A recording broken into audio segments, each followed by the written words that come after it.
Kung naghahanap ka ng smartphone na pang gaming mula 8K hanggang 10K ay nasa tamang video ka. Dahil itong limang napili namin ay may G99, G100 at Unisoc T820 chipset na siguradong makakalaro ka ng maayos sa light to medium games.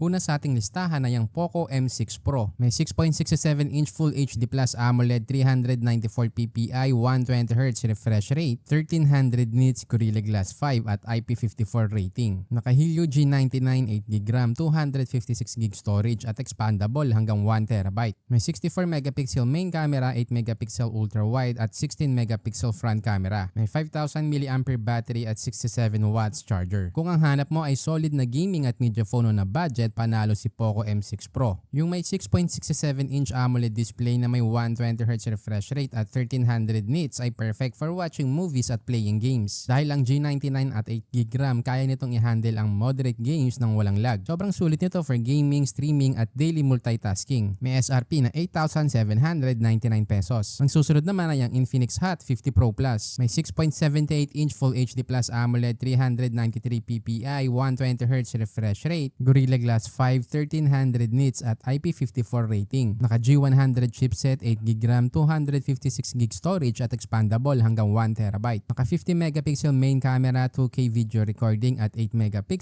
front camera. Idagdag mo pa ang under-display fingerprint scanner, 5000mAh battery, 33W charger at bypass charging. Kung mahilig ka sa media consumption at photography, suwak na suwak ang Infinix Hot 50 Pro Plus. Ideal for creatives na on a budget. At kung hanap mo ay yung gwapong smartphone, pwede mo tong idagdag sa pagpipilian mo. Mabibili sa presyong 8,849 pesos. Andyan din ang Tecno Spark 30 Pro. May 6.78-inch Full HD Plus AMOLED 393ppi 120Hz refresh rate, scratch resistant, 1700 nits at IP54 rating. Idagdag mo pa ang G100 chipset, 8GB RAM, 256GB storage at expandable hanggang 1TB. May 108MP main camera, 2K video recording at 13MP front camera. Andyan din ang under-display fingerprint scanner, 5000mAh battery, 33W charger at bypass charging. Perfect ang Tecno Spark 30 Pro para sa may hilig sa high-resolution photography at multitasking. May SRP na 7,999